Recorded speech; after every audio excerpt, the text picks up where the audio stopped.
All right, so today we're diving deep into a section that can really make or break your IELTS score. Yeah, for sure. We're talking about speaking part 2, which some people call the long turn. Oh, yeah, the dreaded long turn. It's where you really get to show off your English skills. You know, you get a cue card with a topic and a few bullet points, a minute to think, and then boom, you're speaking for 1 or 2 minutes straight. Right. It's all about showing how fluent you are, how well you can organize your thoughts, the kind of vocabulary you use. Exactly. It's about the whole package, your grammar, how natural your pronunciation is, all of it. Yeah, and that 1 minute of prep time, it can feel like a whirlwind. I mean, you've got this random topic, these prompts staring you in the face, and then bam, the clock starts ticking. And it's not just coming up with ideas. It's got to be organized. Yeah. You have to express yourself clearly and stay on topic. Absolutely. You'll usually get 3 or 4 points on that cue card to guide you.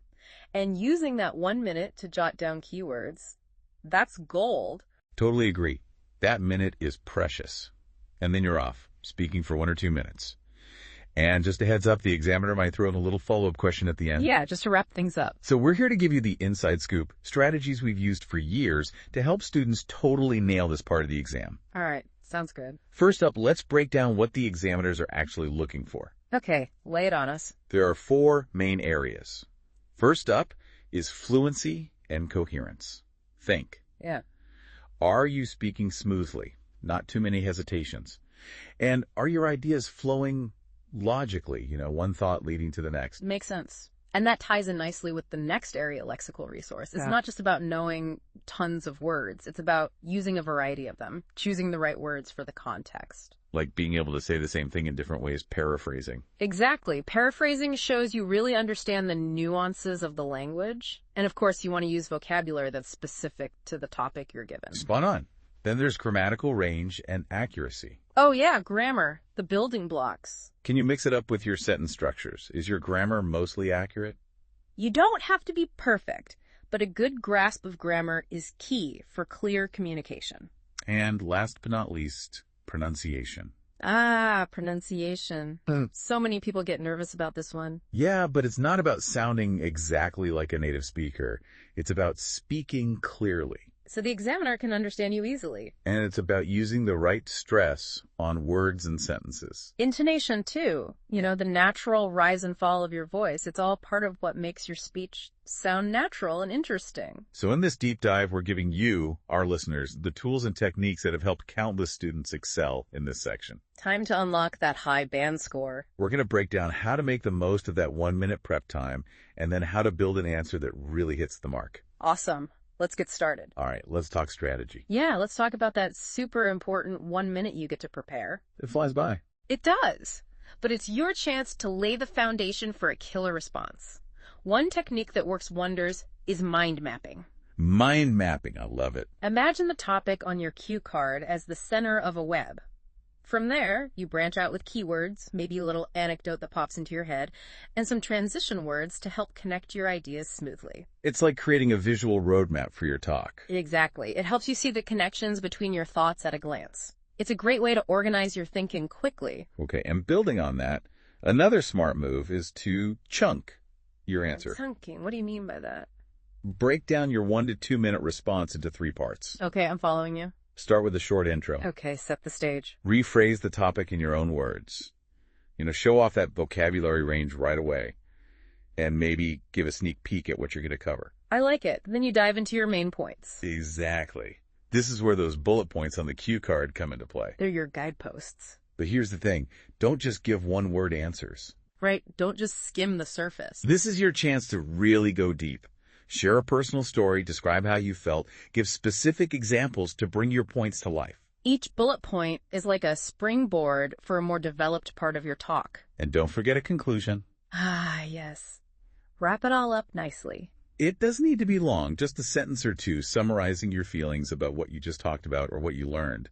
It gives your response a nice sense of closure. Right, it brings it full circle. Having this intro, main, points, conclusion structure, it does wonders for your fluency and coherence. Keeps you on track. Plus, it helps you manage your time within that 2 minute window. You know what's really cool about having this mental structure in place before you start speaking? What's that? It can actually help with those pre-test jitters. Makes sense. Knowing you have a framework, a plan to follow, It reduces the chances of freezing up or blanking mid-sentence. That's a huge confidence booster. And to make those intros and conclusions even smoother, having some go-to phrases can be a real lifesaver. Like preloaded phrases you can just plug in. Exactly. Like, ready-made phrases that you've practiced and feel comfortable using. I like that idea. So what kind of phrases are we talking about? Well, for your opening, you could try something like, I'd like to talk about an experience that really changed the way I think about. Or, the topic I've been given makes me think about a time when... Okay, that's helpful. And how about some examples for the closing? To wrap up, you could use something like, to sum up, this experience not only helped me understand, but it also showed me the importance of, or looking back, this event, skill, place, whatever, is still really important to me because... I see. It's not about memorizing your whole speech, but having these adaptable phrases at your fingertips. It gives you a strong start and a polished finish. Exactly. And it makes you sound so much more confident. So to quickly recap our prep strategies for that 1 minute you get. 1 minute. Make it count. Use mind mapping to get your ideas flowing and organized. Structure your answer with a clear intro, detailed main points, and a concise conclusion. Right, like a mini presentation. And have a couple of those flexible opening and closing phrases ready to go. Yeah, like your secret weapons. These steps will really empower you to make the most of that precious prep time. Okay, so you've got your plan. Now, what about actually delivering your response? Right, so you've prepped, you feel ready game time. It's all about execution now. The first key is to stick to that structured approach we just talked about. Intros, main points, conclusions. That's our roadmap. Exactly. Start with your intro, move smoothly through those main points on the cue card, and remember to expand on each point with those crucial details, explanations, and examples. Right. Bring those points to life, and then wrap it up with your conclusion. The structure is super important for demonstrating coherence, for showing that you can organize your thoughts well. And it's vital to go beyond just surface-level stuff. Dig deeper. The examiners want to see how well you can develop your ideas. Don't just state the obvious. Give them the why, the how, the who, the what. So, for example, if the cue card asks you about a memorable trip, don't just say, I went to the mountains.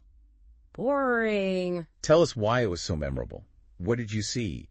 Who were you with? What challenges did you face? How did it make you feel? These details and explanations showcase your language skills and make your answer so much more engaging. Totally. And let's not forget about that lexical resource we were talking about earlier.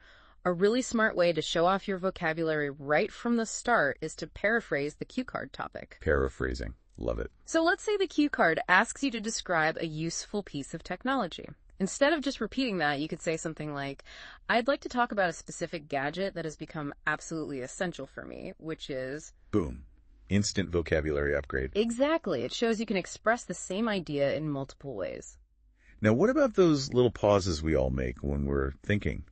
Those ums and ahs. The fillers. Well, believe it or not, they're not always a bad thing. Yeah, natural fillers like, well, or let me think for a second, used here and there, can actually make you sound more natural, like you're actually thinking as you're speaking. So it's okay to pause and gather your thoughts. Exactly. It's better than just sitting there in awkward silence. But, and this is important, the key word here is occasionally. Don't overdo it. Exactly. Too many fillers make you sound hesitant, unsure of yourself. Find the right balance. So a few well-placed pauses are okay, but we don't want a constant stream of ums and ahs. Nope. And remember, clear pronunciation is super important. Absolutely, it's essential. Make a conscious effort to speak clearly. Think about where the stress falls within a word. And your intonation, the way your voice goes up and down in a sentence. Right, it adds so much meaning and naturalness to what you're saying.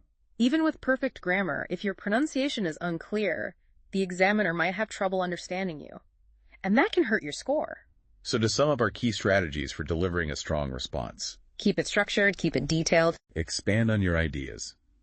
Don't be afraid to paraphrase. A few well-placed fillers are okay. But don't go overboard. And focus on clear pronunciation. With natural intonation. These are your core actionables for a stellar speaking performance. Now, let's shift gears and talk about what not to do in IELTS Speaking Part 2. Yeah, those common pitfalls. Knowing what to avoid is just as important as knowing what to do. Couldn't agree more. All right, pitfall number 1. Resist the temptation to memorize answers word for word. Memorizing is a trap. Examiners are trained to spot this, and it can actually work against you. Yeah, you'll sound robotic and unnatural, like a recording instead of a real person. Exactly. And it's supposed to be a spontaneous speaking test. Plus, what happens if you forget part of your memorized script? Oh, total panic mode. Exactly. You could completely lose your train of thought. So instead of memorizing, focus on understanding the concepts and being able to talk about them naturally and flexibly. So, memorizing, big no-no. What's next on the list of things to avoid? Rushing. It's so tempting to try and cram everything in, especially when those nerves kick in. Yeah, you start talking a mile a minute, But it can really hurt your clarity. and the examiner might miss key parts of your answer. It's much better to speak at a comfortable pace. A steady, clear pace, so every word comes out clear and understandable. And what about those moments when your mind goes blank? We've all been there. You're talking about a point, and suddenly you're drawing a blank. It happens. If you can't think of anything more to say about a particular point, don't panic. Easier said than done. I know, but try to relate it to a different idea, a different example that's relevant. Or, you know what? If you're really stuck, just smoothly transition to another part of the cue card. Okay, so don't get stuck on a single point. Keep the flow going. Exactly. And remember what we were saying about fillers. They can be helpful, but... Don't go crazy with them. Right. Too many ums, ahs, and you knows make you sound unsure of yourself. Less confident. And it can be distracting for the examiner. So a few strategically placed fillers can help you think, but moderation is key. Absolutely. And lastly, don't get too hung up on small grammatical errors. We all make mistakes. Especially under pressure. Exactly. If you catch a slip up, try to correct yourself smoothly and keep going. But if you don't notice it right away, don't sweat it. A few minor errors won't tank your score. Right. What really matters is the overall impression you make. Your fluency, your clarity, your ability to get your ideas across. So don't memorize your answer, don't rush, don't get stuck, don't overuse fillers, and don't let minor mistakes throw you off. Okay, now for the fun part. Let's talk about some mind tricks, some mental strategies that can really help make your delivery more natural and confident. I love this part. One super effective technique is to picture yourself just telling a story to a friend. Like we're doing right now. Exactly. If you approach it like a casual conversation, it takes some of the pressure off. You'll naturally relax and use more descriptive language, more emotion. You connect with the topic on a more personal level. And that makes a huge difference. I like that. Shifting the perspective can really change the whole experience. Another great trick is the classic 5 W's and 1 H. Who, what, where, when, why, and how. Right. During your prep time, quickly jot down some answers to those questions about your topic. It's a simple brainstorming technique, but it's amazingly effective for generating ideas and making sure you have enough to talk about for the full 2 minutes. Okay, that's a super practical tip. You also mentioned something about anchoring your response earlier. Can you tell us more about that? Oh yeah, anchoring. It's like having a safety net. Okay, tell me more. It means starting your response with a well-rehearsed opening phrase, like those examples we talked about before. Right. It's a confident way to launch into your talk, and it gives you a few extra seconds to collect your thoughts and focus on your first main point. It's like setting the tone, establishing that confidence from the get-go. Now, something that a lot of people struggle with is thinking in English.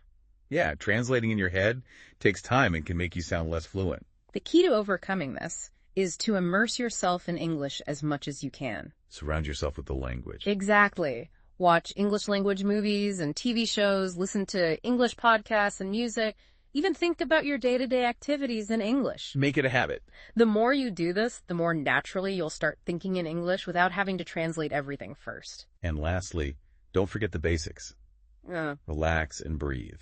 It sounds so simple, but it's easy to forget when you're under pressure. Use that 1-minute prep time, not just to jot down notes, but also to take a few deep breaths. Calm those nerves. Stress is the enemy of fluency. A few moments of calm can really improve your delivery. So these mind tricks, visualizing yourself, telling a story, using the 5 W's and 1 H, starting with a strong opener, actively thinking in English, and remembering to relax and breathe, they're all about getting you in the right headspace to speak naturally and confidently. They're your mental tools for a smooth performance. And to really make your answers stand out, you want to bring in real-life examples and personal anecdotes. Ah, yes, storytelling. It's so much more interesting than just giving generic answers. Think about experiences that you remember vividly. The sights, the sounds, the emotions, all of it. Why do those experiences stick in your memory? Because they were real, because they mattered. Exactly. And authenticity shines through. It makes your answer more convincing, more relatable.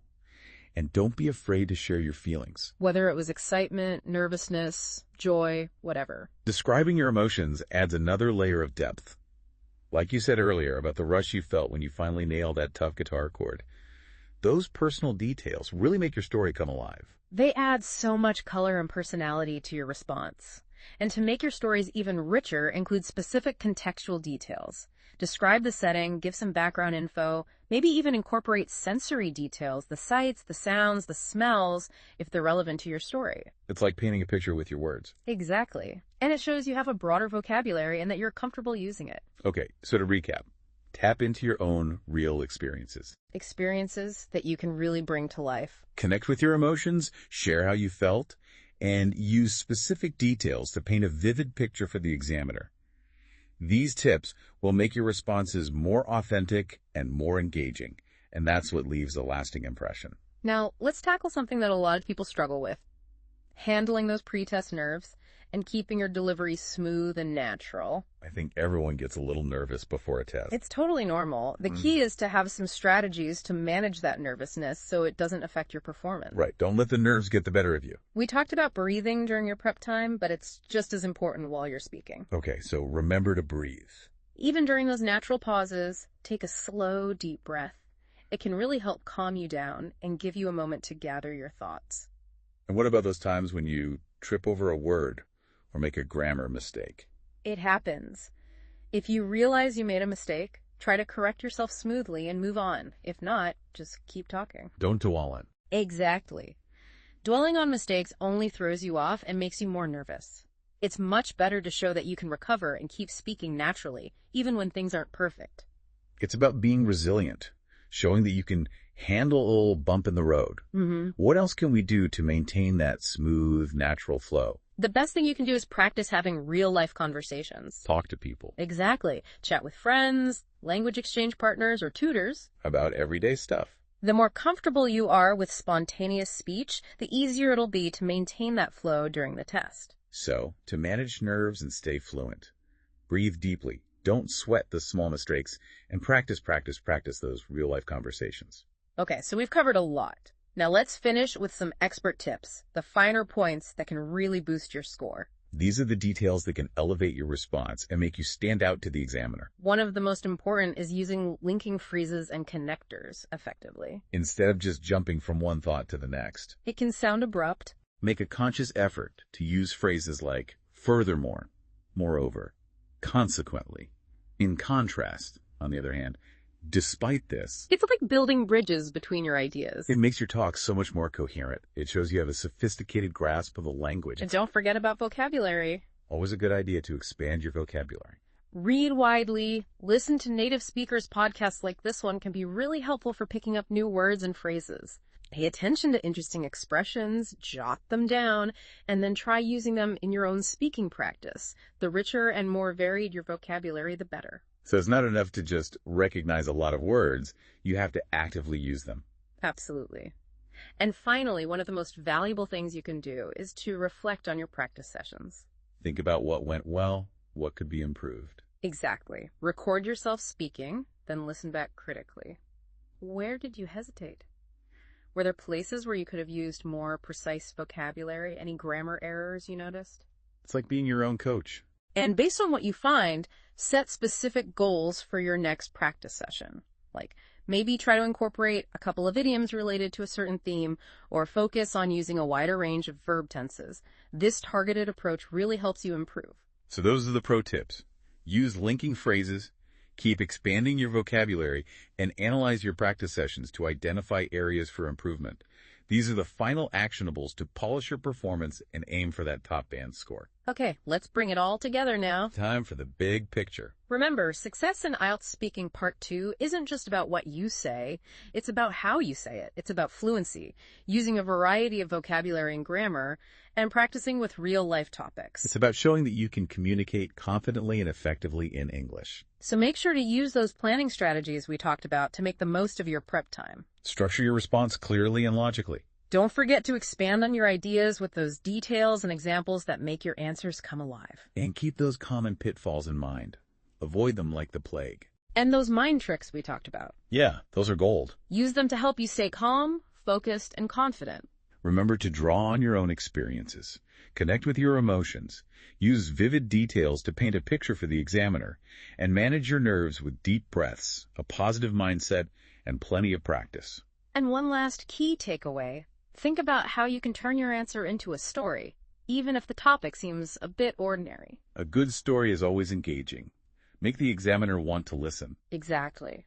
With consistent practice, a healthy dose of confidence, and the right strategies, you can absolutely ace IELTS Speaking Part 2. You've got this. Absolutely. Thanks for diving deep with us today. It was a pleasure. Until next time. See ya.